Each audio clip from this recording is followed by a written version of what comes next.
Governo sanciona a lei que proíbe a exploração de xisto no estado. CPI da Ponte Hercílio Luz ouve representantes do consórcio que executou a obra por 6 anos. Seminário discute políticas públicas para a geração de energia a partir de fontes hídricas. E mais, sessão especial restituiu mandatos de políticos passados durante o regime militar. Hoje é quarta-feira, 14 de agosto, e o TVL Notícias começa agora.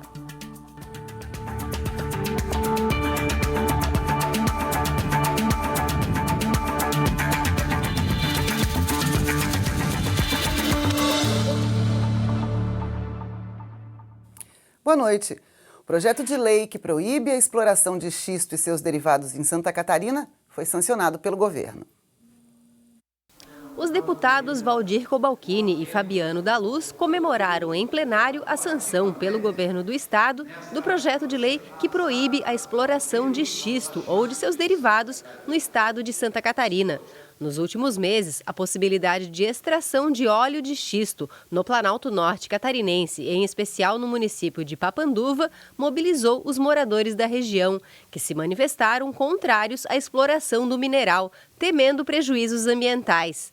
O projeto de lei proibindo a exploração do xisto no estado é de autoria do deputado Cobalcini. Nós comemoramos, sim, a sanção do governador Carlos Moisés a esse projeto que agora se torna lei. Nós esperamos que os deputados federais e senadores sigam o mesmo exemplo, né, de que a Assembleia Legislativa de Santa Catarina, a Assembleia Legislativa do Paraná, e assim nós coibirmos, né, atividades que possam representar, né, um atraso ao nosso estado, quer dizer, prejuízos enormes, irrecuperáveis, sem dúvida, se nós não tivéssemos tomado esta providência.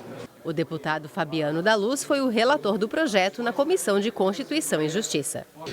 É muito importante, nós que visitamos a região de São Mateus, no Paraná, acompanhando como funciona a extração, acompanhamos a disputa que está acontecendo nos Estados Unidos sobre a proibição ou não da extração, da exploração de xisto também lá, e trouxemos esse debate aqui para a Assembleia Legislativa justamente porque havia a intenção de uma empresa de fora do país explorar mais de 50 mil hectares de Santa Catarina. Consequentemente, era algo que iria prejudicar todas as nossas exportações de animais, de grãos, contaminar todas as nossas águas, enfim, iriam levar o lucro e nos deixar todo o prejuízo da contaminação. A Assembleia Legislativa aprova projeto de lei que reforça um ato considerado de moralidade pública. As obras públicas só poderão ser inauguradas se estiverem prontas.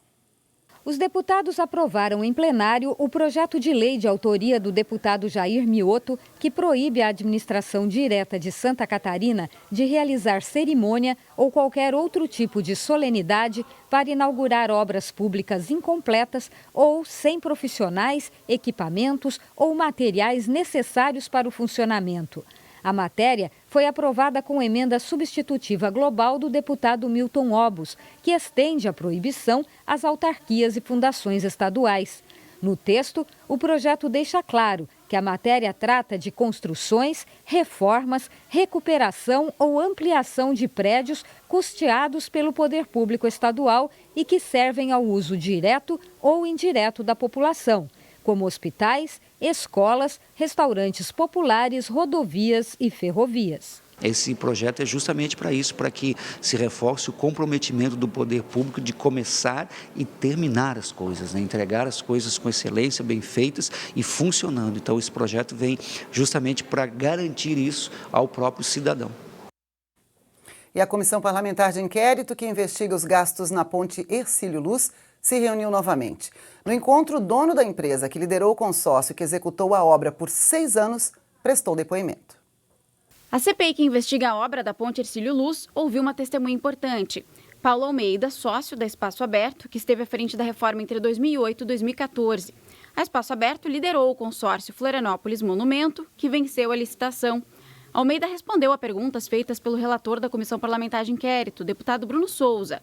O depoente afirmou que não houve nenhuma irregularidade durante a execução da obra e que, inclusive, a empresa teve dificuldades para executar o trabalho por atrasos no pagamento.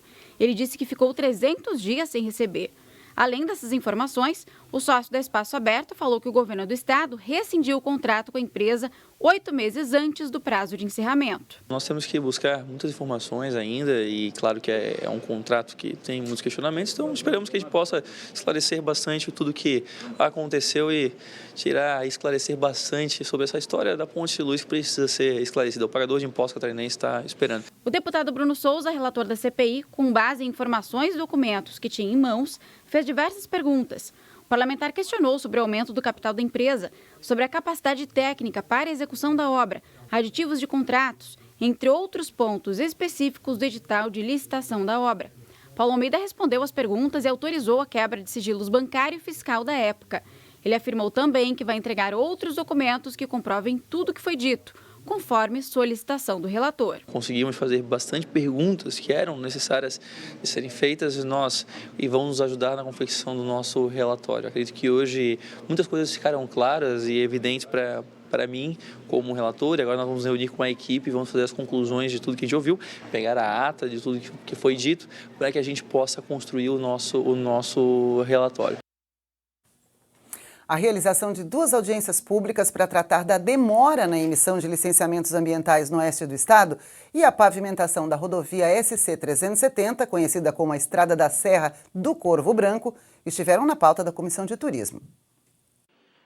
Uma audiência sobre a emissão de licenciamentos ambientais já havia sido aprovada pela Comissão de Turismo, mas seu propositor, o deputado Altair Silva, solicitou a alteração do local do encontro em Florianópolis para Chapecó.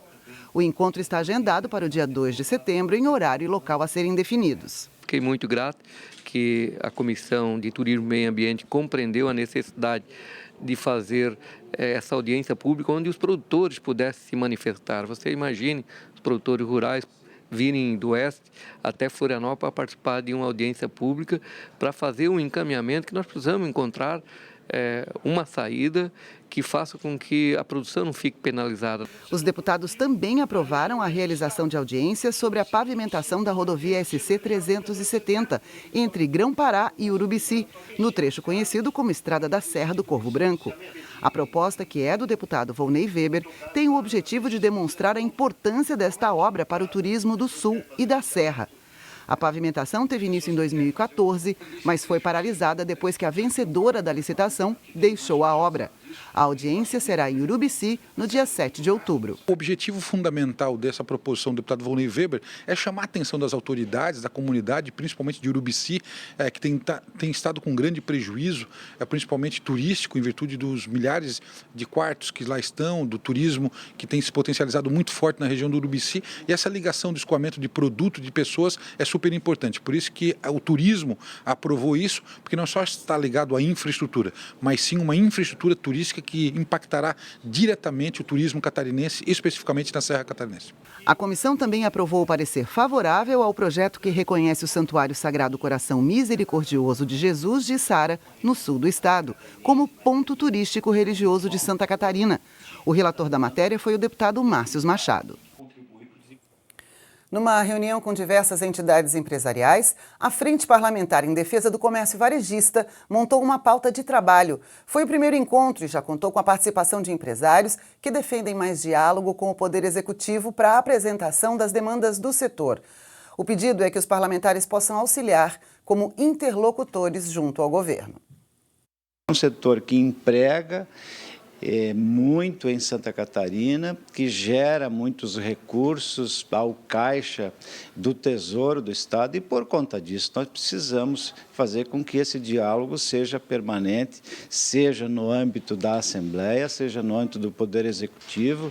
Nós vamos também levar essas demandas ao Poder Executivo, muitas delas apresentadas aqui junto à Secretaria da Fazenda, à Casa Civil, ao próprio governador e outras secretarias de Estado. Defendermos a geração de empregos, tá? A criação de riqueza no nosso Estado, para que a sociedade como um todo tenha ganhos. Tá? Os empresários pediram apoio para manter o funcionamento de uma unidade da Secretaria de Estado da Fazenda em Dionísio Cerqueira e a modernização do sistema de emissão de notas fiscais. E você vai ver no próximo bloco. O seminário discute políticas públicas para a geração de energia a partir de fontes hídricas. E uma sessão especial restituiu mandatos de políticos cassados durante o regime militar. Nós já voltamos.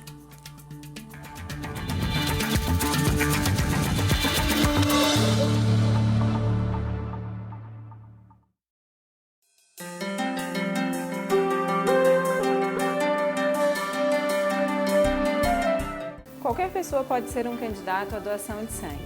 Para tal, ela deve ter entre 18 e 69 anos, 11 meses e 29 dias, sendo que são aceitos doadores entre 16 e 17 anos, desde acompanhados pelos pais ou responsável legal, com a assinatura de um termo de consentimento autorizando essa doação.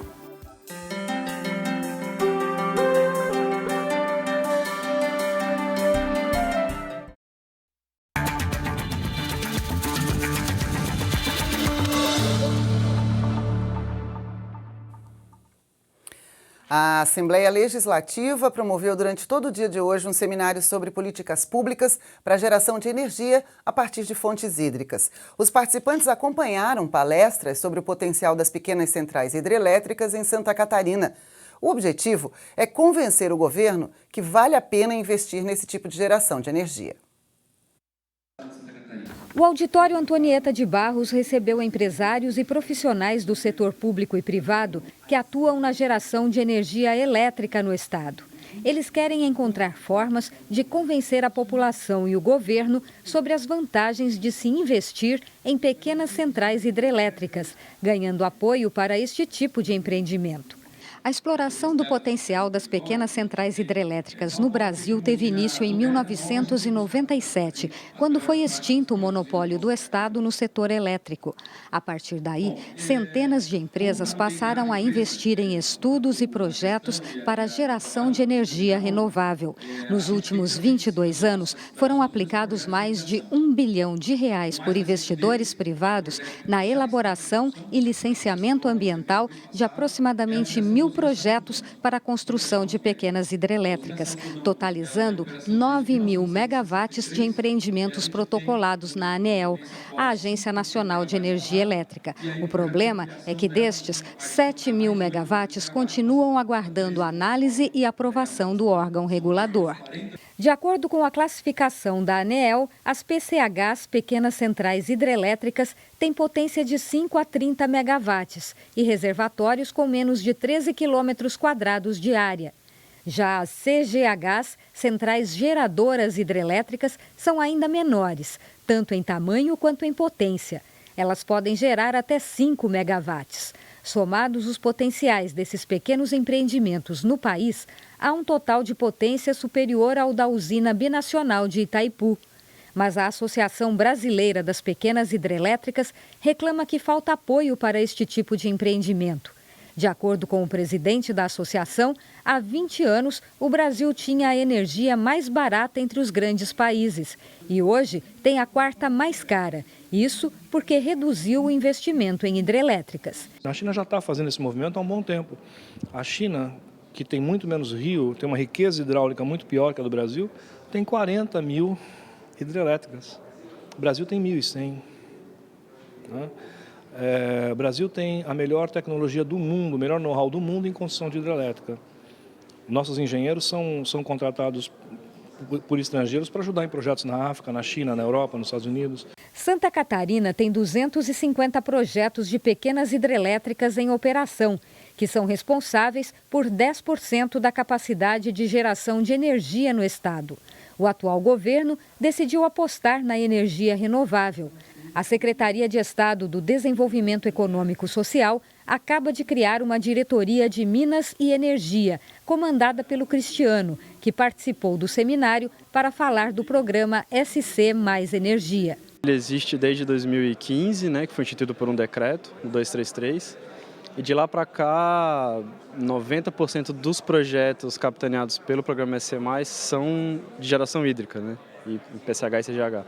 Isso mostra o quanto que essa fonte ela é representativa e importante para o Estado. A Celesc trabalha com pequenas centrais próprias e também conta com a geração de energia privada em pequenos empreendimentos. Uma das palestras do seminário foi a do diretor da Celesc Geração, que falou sobre as vantagens deste modelo. As pequenas centrais têm uma contribuição positiva no sistema elétrico e também tem uma contribuição bastante significativa no que se refere à economia local, já que a cadeia produtiva toda, desde a obra civil, de implantação da usina, fornecimento de equipamentos hidromecânicos, turbinas, a parte elétrica com os geradores, a automação delas, são todas fornecedores que existem dentro do estado de Santa Catarina. Então, na medida que são feitos investimentos ou manutenções, também são gerados, também é uma movimentação importante da economia associada dessas usinas. A Comissão de Relações Internacionais e Mercosul recebeu a visita da presidente da Câmara de Comércio Exterior da Fiesc, Maria Tereza Bustamante. Ela foi convidada para falar sobre o acordo comercial firmado recentemente entre o Mercosul e a União Europeia. O acordo firmado recentemente entre Mercosul e União Europeia foi o principal tema abordado na reunião da Comissão de Relações Internacionais e Mercosul. Maria Tereza Bustamante, presidente da Câmara de Comércio Exterior da Fiesc, foi convidada para falar sobre o assunto. Ela destacou os pontos positivos e negativos do acordo, assinado em junho, depois de 25 anos de negociações. Todo acordo de livre comércio que abre mercados, que mostra potencialidade para você importar ou exportar produtos, sempre é bem-vindo. Esse é um acordo que tem características muito especiais, que para aproveitar as oportunidades exige alguns investimentos das empresas, exige um grau de maturidade bastante alto e principalmente competitividade do empresário brasileiro. O acordo, que ainda precisa ser ratificado antes de entrar em vigor, vai zerar ou diminuir grande parte das tarifas de importação e exportação de produtos entre os 4 países do Mercosul e os 28 países da União Europeia. Segundo Bustamante, o acordo deverá ser benéfico para os empresários catarinenses. Não existe nenhum setor que ganhe mais ou menos. Existe sim a possibilidade dos empresários de qualquer setor serem suficientemente competitivos, terem uma visão de futuro e de terem uma organização empresarial adequada para aproveitar as oportunidades. Tanto seja para exportar, quanto seja para integrar cadeia de valor global, quanto seja para importar, que é importante ter presente a necessidade de desmistificar a importação. Durante a reunião, os parlamentares aprovaram a realização de um seminário sobre o assunto em Blumenau, no final de setembro. O deputado Fernando Krelin, presidente da Comissão de Relações Internacionais e Mercosul, falou sobre a importância de discutir os efeitos do acordo firmado com a União Europeia. Uma das negociações comerciais mais antigas do mundo, 20 anos de negociações, e agora chegando ao fim. Então, por isso, hoje a Comissão do Mercosul trouxe uma expert no assunto, a Maria Tereza, para que pudesse vir comentar sobre esse acordo aqui para a comissão e nós pudéssemos ter um entendimento melhor e até questioná-las de eventuais perguntas. E os deputados que formam a bancada do Oeste se reuniram nesta manhã. Eles discutiram temas ligados às áreas da saúde e da agricultura. Confira na reportagem. Durante a reunião da bancada, os deputados discutiram a visita técnica que o grupo vai fazer no Hospital Regional do Oeste, em Chapecó. A intenção é conhecer a realidade financeira da instituição e captar recursos para a manutenção dos serviços da principal unidade da região. Nós vamos fazer uma visita em loco ao Hospital Regional na próxima sexta-feira para a gente conhecer a realidade do hospital e depois, em conjunto, buscar junto ao governo do estado e ao governo federal os recursos para colocar a nova ala, que já está praticamente pronta, em funcionamento. O fato do Oeste de Santa Catarina ser um dos principais produtores do agronegócio é que um dos assuntos mais discutidos durante a reunião da bancada foi o agrotóxico, os defensivos agrícolas e a nova taxação imposta pelo governo de Santa Catarina. Os parlamentares defendem uma política de aplicação da alíquota, mas de forma gradativa. Também durante o encontro foi apresentado o Fórum Internacional do Agro Sem Fronteira. Para um dos organizadores do primeiro encontro internacional, que vai envolver o Brasil, Argentina e Paraguai, é a oportunidade de superar algumas barreiras comerciais, como tributação, fronteira, entre outros empecilhos que dificultam alguma transação entre os países que fazem fronteira no grupo. É um momento importante unificar dentro do primeiro fórum do Agro Sem Fronteiras, principalmente dessa conexão transfronteiriça do Paraguai, Argentina e Brasil, e especificamente Alto Paraná, Misiones e Santa Catarina, como ações para fortalecer o agronegócio e principalmente desencadear uma oportunidade de apresentar novas experiências e potencialidades que podem ser desenvolvidas nesse território. Em uma sessão especial realizada na noite de ontem, restituiu de forma simbólica o mandato de políticos catarinenses que tiveram mandatos cassados pelo regime militar. 7 deputados estaduais e um vice-governador receberam o reconhecimento e a homenagem do parlamento. Em uma sessão especial, a Assembleia Legislativa restituiu de forma simbólica os mandatos do ex-vice-governador Francisco Dalinha e dos ex-deputados Paulo Stuart Wright, Ado Faraco, Evilásio Neri Caon, Fernando Viegas de Amorim, Genir Destre, Manuel Dias e Valdemar Salles. Eles tiveram os direitos políticos cassados na década de 60, durante o regime militar. O único dos homenageados ainda vivo, Manuel Dias, recebeu de volta o mandato no dia em que completou 81 anos de idade. Deputado estadual à época, ele lembrou da perseguição sofrida por líderes políticos do campo popular. Era um ato de força arbitrário, não se instaurava processo regular, né? Você era cassado e sabia, através da Voz do Brasil, que lia a lista dos deputados cassados, e ao mesmo tempo suspendiu por 10 anos os direitos políticos, para tentar anular a liderança, quebrar a liderança. Assim como eu, foram outros companheiros de Santa Catarina e do Brasil afora, né? A deputada estadual Ada de Luca é filha do Ado Faraco, um dos políticos que perderam o mandato. Ela comemorou o resgate da memória do pai. Sempre dediquei meu mandato ao meu pai, porque foi um pouco antes dele falecer que ele me pediu, né, que fosse resgatar o mandato que a ditadura tinha tirado dele. Então, eu sempre dediquei ao meu pai, a emoção é grande, sim, né? Não desejo para ninguém o que eu passei. Eu não, acho que não tem inimigo, mas se tiver para inimigo nenhum que eu passei, né? E temos que estar sempre em busca da democracia, né? A devolução simbólica dos mandatos foi aprovada em 2018 pela Assembleia Legislativa por meio de um projeto de resolução de autoria do ex-deputado estadual Dirceu Dresch. A sessão especial foi proposta pelo deputado Rodrigo Minotto, que destacou o significado do gesto. Nosso objetivo é restabelecer essa ordem, mesmo que seja de uma forma simplificada e simbólica, mas que resgate a memória também daqueles que sofreram nesse regime, que lutaram por uma democracia, que lutaram por um Brasil mais justo, um Brasil soberano. Infelizmente, foram ceifados do seu poder, o poder legislativo, bem como o poder executivo, de forma arbitrária, que foram cassados os seus mandatos. A sessão especial foi acompanhada pelo Procurador-Geral de Justiça do Ministério Público Estadual, Fernando da Silva Comim, e pelo presidente do Tribunal de Justiça de Santa Catarina, Rodrigo Colasso. Eles lembraram que o respeito à representação popular é um dos pilares da democracia. É um gesto que transmite a importância do exercício do poder político, do exercício dos direitos políticos pelo parlamentar. E num momento em que nós vivemos grandes mudanças no nosso país, e isso reafirma a importância da democracia com o resgate histórico daqueles que ajudaram a construir a nossa democracia. Em nenhuma hipótese o deputado pode ser cassado por pensar diferente de quem esteja no governo. A representação popular na democracia ela tem que ser absoluta, tem que ser livre, e na medida em que se caça um deputado, na verdade está se atingindo o pilar central da democracia, que é a representação popular. A qualquer tempo é importante restituir esse mandato para que fique a lição de que a democracia pressupõe liberdade, pressupõe total liberdade de representação, para que nenhum cidadão que tenha depositado seu voto em alguém porque representa um pensamento político possa ser calado por um ato de força. E o TVA Notícias fica por aqui. Mais informações você confere na nossa programação, no nosso site, nas nossas redes sociais e amanhã a partir das 8 da manhã no Primeira Hora.